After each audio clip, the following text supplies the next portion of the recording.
Chegou a hora da sua análise com spoilers de Homem-Aranha Longe de Casa, aquele filme em que o Peter tem um monte de ilusões através das artimanhas do mistério e o nome do vilão é Quentin Beck.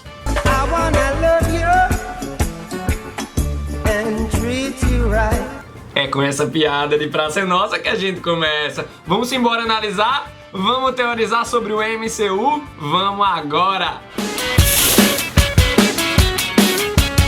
Lembra de seguir o All Blue no Instagram e no Twitter. Já vai dando uma teia aí no like e se inscreve no canal para mais vídeos do MCU que porventura vão chegando quando os filmes vão sendo lançados. A thumbnail foi meio polêmica, né, galera? O filme foi bom, mas é ruim, e no meio dessa análise vocês vão entender o que eu tô querendo dizer com isso. Mas a gente já pode começar com alguns gatilhos gerais de porque esse filme não é tão bom, na minha opinião. Eu me refiro mais ao Homem-Aranha. Na verdade tem uma caldeirada aí, tem um monte de fatores. Mas, por exemplo, tem um fator comparativo. O Homem-Aranha do Tom Holland e o Homem-Aranha do Tobey Maguire. O Homem-Aranha do Tom Holland nesse filme sedimenta mais aquela imagem do Homem-Aranha Nutella. Agora ele vai para uma Eurotrip. Enquanto o Homem-Aranha do Tobey tava com dificuldade de pagar boleto, morava num AP muito ruim ao lado de uma linha de metrô. Quando o metrô passava fazia um mega barulho. Ele, assim que podia, ajudava a tia May. Então ele tinha aquela vida mais do oprimido.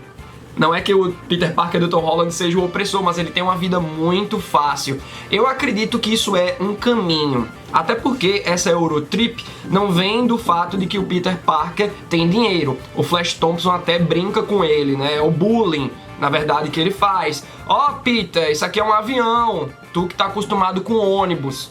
Então o Peter Parker não é riquinho. É o Nick Fury que dá um jeito da viagem acontecer, né? Nick Fury não, na verdade é o Talos. Uma outra coisa que me incomoda é que o Peter Parker aqui, ele não tem a vontade de colocar o traje de Homem-Aranha e tá se divertindo. Você não vê ele aproveitando aquele momento de liberdade, de ele poder ser aquilo que ele não é na vida real. O Peter Parker aqui renega esse lado do Homem-Aranha, ele quer curtir a vida. Mas eu creio que isso é o caminho da juventude, é o Homem-Aranha com 15, agora 16 anos. Então eu acho que esse lado dele aproveitar a vibe de Homem-Aranha ainda vai ser melhor desenvolvido. E ainda tem o fato de que é mais um filme solo do Homem-Aranha em que ele vive na sombra do Homem de Ferro. E pessoal, foi muito mais forte essa mensagem aqui no filme. Quando ele tá montando o traje dele, que o Rap vê o Tony Stark ali brincando com a tecnologia, me irritou um pouco. Mas tudo isso é muito particular. Eu não gosto do Tio Ben ter sido substituído pelo Tony Stark. Eu acredito que mudanças são necessárias.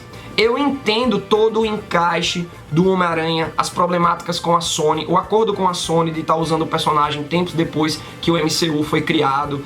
Então, pelo encaixe, a gente consegue entender as ideias. Uma outra coisa que eu também procuro usar para entender esse lado do Tony Stark ser o mentor do Peter Parker é que o caminho do Peter Parker com o Tio Ben enquanto o seu mentor é um caminho bem atormentado, né? Tipo, o Peter Parker fica muito pesado com aquela lição de que ele deixou o bandido escapar e com grandes poderes vem grandes responsabilidades. Então, como o MCU é mais leve, eu acredito que eles quiseram fazer o Homem-Aranha do jeito mais leve possível. E ainda assim ele tem algumas problemáticas. Mas de maneira geral eu não gosto do Tio Ben ter sido substituído pelo Tony Stark. Esse filme tem muitos momentos de hype. Por outro lado, eu achei bem interessante o conceito do sentido aranha ter sido introduzido em Guerra Infinita. Lá no começo do filme, o Peter tá numa viagem escolar por dentro do estado. Ele não foi pra uma Eurotrip no começo do Guerra Infinita, mas ele tá lá no ônibus e os pelinhos dele se arrepiam. É o Peter Tinkle, eu arrepio Peter. E ele sente toda a problemática do Thanos chegando com a primeira nave, né? E aqui no filme, esse conceito vai virando uma gag, mas no final evolui toda essa skill do sentido aranha. No final, ele tá dentro da ilusão do mistério, detonando todos os drones. Então é muito legal perceber o quanto o Homem-Aranha tá evoluindo. E por falar em evolução, eu acredito que o MCU quer fazer, o que o Kevin Feige quer fazer com esse Homem-Aranha é mostrar ele menino, e a gente acompanhando tudo isso, a jornada dele, até que ele vire o Homem-Aranha. E aí sim, será um Homem-Aranha que terá prazer em ser um Homem-Aranha. E o fato dele ser um herói pode prejudicar suas relações, seu trabalho, seus relacionamentos amorosos. Eu não acredito que essa MJ é a Mary Jane Watson, certo? Até porque o nome dela já é Michelle alguma coisa. Eu acredito que um dia o Homem-Aranha, o Tom Holland mais velho, com uns 30 anos aí, vai conhecer a verdadeira Mary Jane e lembrar que um dia ele já conheceu uma garota com aquelas iniciais, a MJ. No geral, o filme tem cenas de ação muito boas, eu realmente ficava empolgado, eu gostei dos efeitos especiais aplicados nos elementais, que na verdade são ilusões do mistério. Gostei muito do elenco também, é um elenco que responde muito um ao outro, a interação deles é muito boa e proporciona muitas cenas de comédias, eu me diverti muito, eu ri muito nesse filme, galera. Aí que tá, o filme é bom, me fez rir, eu me diverti, me empolguei nas cenas de ação, mas a gente tá explicando aqui o que teve de ruim também. É mais uma opinião minha, acredito que algumas pessoas devem se identificar. Mas bom, vamos voltar ao lado bom, né? Essas piadas, esse lado cômico do filme. Eu adorei o Ned e a Betty Brant, que por acaso é um dos interesses amorosos do Peter Parker quando ele fica mais velho. Ela é uma secretária no jornal do J.J. Jameson. Então, como é que vai ficar isso pro futuro, né? Eu acredito que o MCU tá tendo essa liberdade de fazer uma mudança nos personagens. Talvez a Betty seja encontrada pelo Peter no futuro ou não sabemos. Algumas pessoas pensaram que a Betty Brant no filme passado, no Homem-Aranha de Volta ao Lar, era a Gwen Stacy, mas não, é a Betty Brant que virou o interesse amoroso do Ned. E que vacilo pro sonho do Ned, hein? Porque o cara tava querendo ser solteiro na Europa e é justamente naquele período de tempo que ele tá namorando e volta solteiro também. Mas é muito legal o elo que o Ned tem com a Betty, galera. Eu achei muito legal. Eu gostei muito do Flash também. Ele tá naquela vibe mais millennial, se filmando, fazendo umas lives lá, pedindo silêncio. Ele sendo chato de um jeito mais ameno. Ele não é aquele cara valentão que quer espancar o Peter Parker. Aqui as relações são mais sutis. Gostei muito dos professores também, eu morri de rir com a veracidade de você estar tirando uma selfie, como é os bastidores, o making off, o cara equilibrando a câmera lá e todo tenso. A gente só vê a foto no Instagram, né, mas não sabe às vezes como foi tenso pra tirar uma selfie e a câmera do cara quebrando também. Eu acho que é uma cena que deixa o filme mais verossímil enquanto essa viagem a Eurotrip, né? E gostei muito da sacada do Rap e da Tia May. A gente fica meio que constrangido pelo Peter, mas adorando aquela relação, né? Olha só o Rap e a Tia May. Olha aí, galera, não temos o Tio Ben, mas o Rap vai ser o Tio Rap, o Tio Ben do Peter Parker. Quem sabe não é o Rap que morre dizendo grandes poderes requerem grandes responsabilidades. Agora, olha, de maneira geral, tem umas coisas que me incomodaram também, além da gente estar falando do novo Homem-Aranha do MCU. Eu fiquei meio pistola com a vibe do multiverso, a expectativa quebrada. Quando uma expectativa é subvertida, eles vão por outro lado interessante, massa, mas eu senti aqui que não existiu um multiverso, que tudo foi uma mentirinha do mistério. Foi meio que a vibe do Mandarim em Homem de Ferro 3. Me decepcionou, hoje eu consigo digerir aquilo melhor, mas aqui eu fiquei, não, cara, como é que vocês empolgam os fãs com o multiverso e fazem isso? Era só uma balela. É um mistério nos enganando, é o mestre das ilusões. Muita gente foi pronta para esse filme, sabendo que o mistério é um vilão. Eu não vou ser surpreendido, realmente foi bem esperado, bem previsível ele ser o grande vilão, mas ele conseguiu enganar a gente com essa história de multiverso. Mas eu acho que o multiverso não vai ser descartado, tá? Ele deve ser usado futuramente. Eu acredito que a Marvel jogou essa temática de multiverso para ver como os fãs se comportariam, para depois o negócio ficar sério. No momento de revelação que o Mistério é o verdadeiro vilão, eu achei tudo muito pitoresco. Me lembrou muito essas cenas clássicas, tipo a série do Batman dos anos 60, os vilões rindo.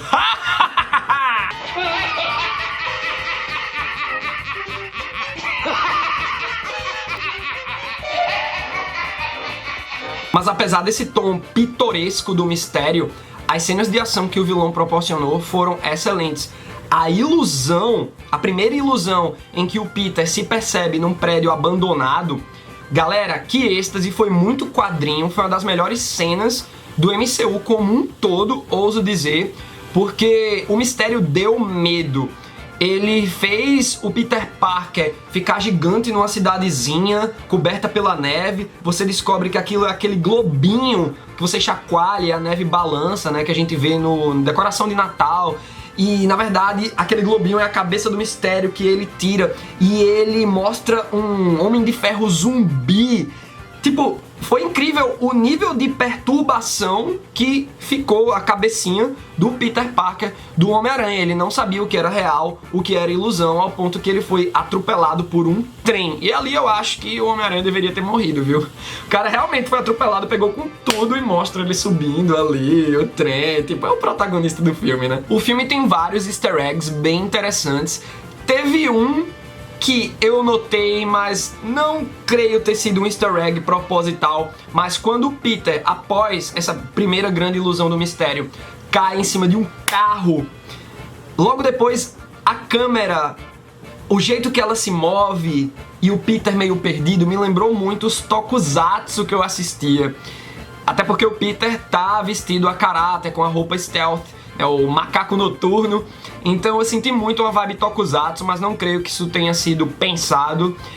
Mas é bem massa a gente ver o Peter Parker no final do filme utilizando a tecnologia de um dos drones para simular o martelo do Thor. Eu acho bem legal essas piadas internas do MCU e também o Rap emulando a jogada de escudo do Capitão América. E uma coisa muito interessante, o Rap se refere àquele momento com a frase: como é que o Capitão América faz isso? Mas ora, o Capitão América não morreu? O filme Homem-Aranha Longe de Casa começa falando do blip e mostrando a morte do Homem de Ferro, do Visão, da Viúva Negra e do Capitão América. Então, se o Rap usou a frase no tempo presente, como é que o Capitão América faz isso? Eu creio que o Falcão já está atuando com o escudo do Steve Rogers. Gostei também que Homem-Aranha Longe de Casa ele desenvolve sutilmente os coadjuvantes. O Ned e a Betty Brant são bem alívio cômico do filme. O Ned, principalmente, é o alívio cômico do alívio cômico. Mas a MJ e o Flash têm um desenvolvimento bem sutil. Quando o Peter pega a Edith pela primeira vez, né, o óculos que ele herdou do Tony Stark, ele vê algumas mensagens no celular dos alunos, né? Depois ele vê que aquilo é errado, que ele tá invadindo a privacidade, mas pelo que deu pra perceber, a Mary Jane não tem notícia dos pais, então ela deve ser um pouco negligenciada pelos pais dela. Isso deve refletir até um pouco no comportamento dark que ela tem, e o Flash também é negligenciado pelos pais. A gente vê que até no final do filme tá o mordomo dele, né? O Flash é bem rico e ele pergunta pela mãe e a mãe não foi pegá-la no aeroporto, o que o deixa bem decepcionado. Então, esse drama do Flash pode fazer com que ele cresça de simples bullying para uma agressão mesmo ao Peter Parker. Só que agora, né, todo mundo tá sabendo que o Peter Parker é o Homem-Aranha. No filme temos duas cenas pós-créditos, as duas interessantíssimas. Eu acredito que foi no primeiro Homem-Aranha que tivemos o Capitão América falando pra ter paciência, e eu fiquei muito pistola com a Marvel. Eu espero que eles não façam isso de novo, porque isso é brincar com o tempo do espectador. Mas aqui a gente viu duas das cenas mais interessantes de todo o MCU. Primeiro que o Homem-Aranha tá lá passeando com a MJ e a gente vê como é a realidade de um passeio com o Homem-Aranha. Não é que nem a Mary Jane Watson do Homem-Aranha do Sanheim, em que ela tava lá de boa, vendo a cidade. Não, velho, pressão, adrenalina, é uma montanha russa aquilo. E vem o J.J. Jameson, clássico da era do Tobey Maguire, que me fez bugar um pouco com essa questão de multiverso, mas não, eu acredito que é apenas um easter egg, ou o multiverso já está existindo e se encontrando. Mas eu achei muito interessante o cara tá ali. A gente vê que antes do Peter chegar naquela sequência toda em que o J.J. Jameson apresenta a identidade do Homem-Aranha para o mundo todo, ele passa pelo prédio do Quarteto Fantástico. Então isso é dica da Marvel, que o Quarteto Fantástico vem aí na fase 4, na fase 5, mas eu ouso dizer que já na fase 4. E aí o Peter Parker tem a identidade exposta pro mundo todo, galera. É muito absurdo, porque no decorrer do filme, e já no Homem-Aranha de Volta ao Lar, eu falava, véi, o Tom Holland sempre tá tirando a máscara, todo mundo sabe a identidade dele. Como assim a Tia May descobre no final do filme? E aí, essa cena da Tia May no Homem-Aranha de Volta ao Lar é a 2.0 aqui no Longe de Casa, né? Tipo, é o reloaded dessa cena. Porque agora o mundo inteiro sabe que o Homem-Aranha é o Peter Parker. Então, o cara teve a identidade exposta e os próximos vilões já sabem como fazer.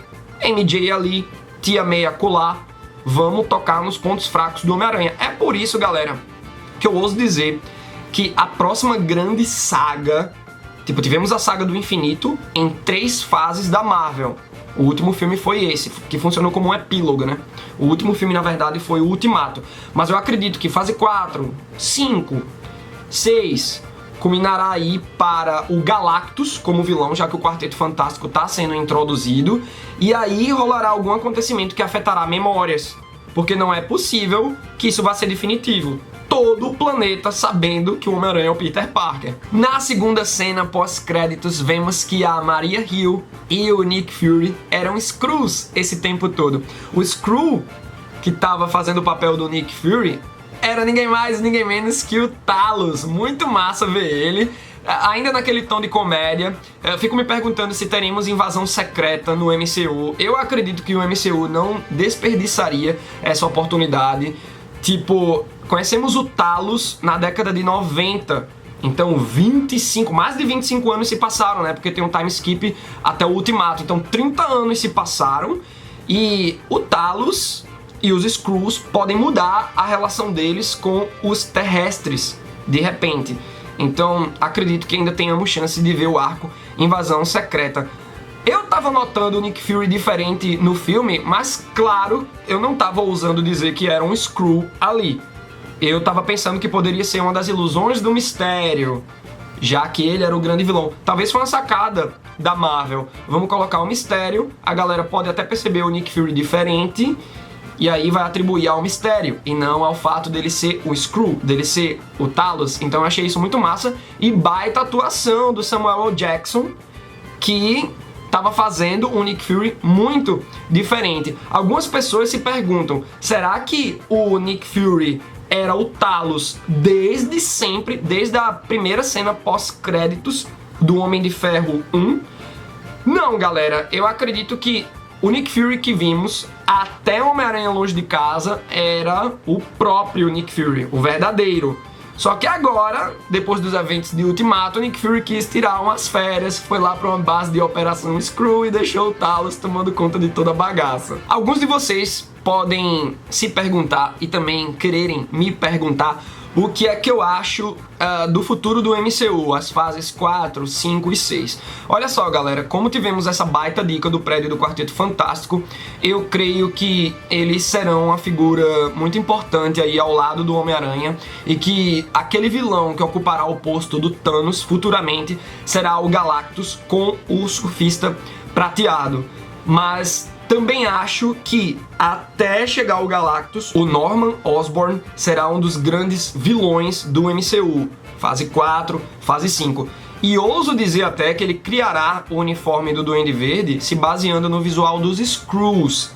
Imaginem, isso pode também ser ponta para Guerras Secretas. O Norman Osborn descobre sobre os Skrulls, espalha essa notícia para todo mundo, de repente, através do jornal do J.J. Jameson, que é polêmico, sensacionalista. Enfim, tá tudo ficando interligado, né? É um epílogo que já empolga a gente pra fase 4. E acredito que se depois de Ultimato, uns 4 dias depois, vimos o trailer do Homem-Aranha Longe de Casa, com os spoilers, etc.